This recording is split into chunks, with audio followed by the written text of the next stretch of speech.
Israel और Hezbollah अब जंग के मैदान में आमने सामने हैं। वहीं दूसरी तरफ आईडीएफ लेबनान पर जमीनी हमला करने की तैयारी में लगी है।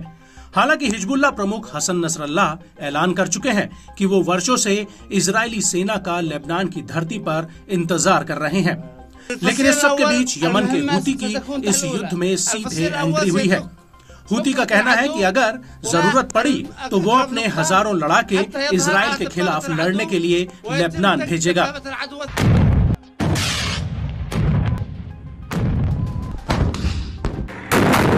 और यही वजह है कि अब हूती इजराइल पर सीधे हमले कर रहा है। दरअसल हूती ने इजराइल के तेल अवीव शहर पर एक बैलिस्टिक मिसाइल दागी, जिसकी वजह से आसपास के इलाके में हवाई हमले के सायरन बजने लगे और पूरे इलाके में भगदड़ जैसे हालात बन गए।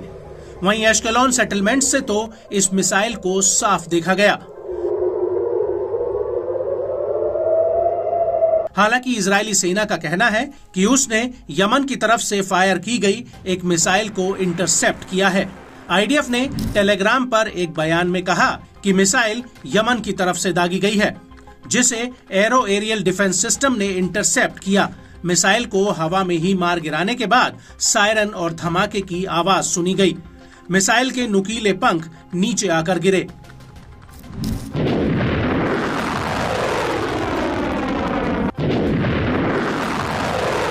वहीं इस हमले को लेकर इजरायली मीडिया का कहना है कि करीब 20 लाख सेटलर्स मिसाइल के डर की वजह से शेल्टर्स की तरफ भागे। इस दौरान भगदड़ मची, जिसमें करीब 20 से ज्यादा लोग घायल हुए हैं और इस हमले की वजह से बेन गुरियन एयरपोर्ट पर विमानों की आवाजाही तक रोकनी पड़ी। वहीं दूसरी तरफ लेबनानी न्यूज एजेंसी अल मयादीन ने कहा कि हूती ने यह हमला एक से ज्यादा टारगेट्स पर किया था और इजराइल को ये समझना चाहिए कि अब तेल अवीव यानी याफा सुरक्षित नहीं है।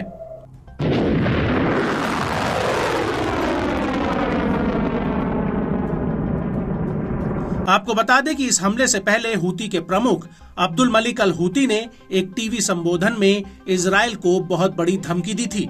उन्होंने कहा था कि इजराइल के खिलाफ हूती लेबनान और हिजबुल्लाह का समर्थन करने से हिचकिचाएगा नहीं। अब्दुल मलिक ने यह भी कहा था कि इजराइल हूती को लेबनान और गाजा की मदद करने से रोकना चाहता है। हालांकि वो लगातार यमन में हमले कर रहा है, लेकिन इसमें कोई शक नहीं है कि आईडीएफ ने हिजबुल्लाह पर हमले और ज्यादा तेज कर दिए हैं।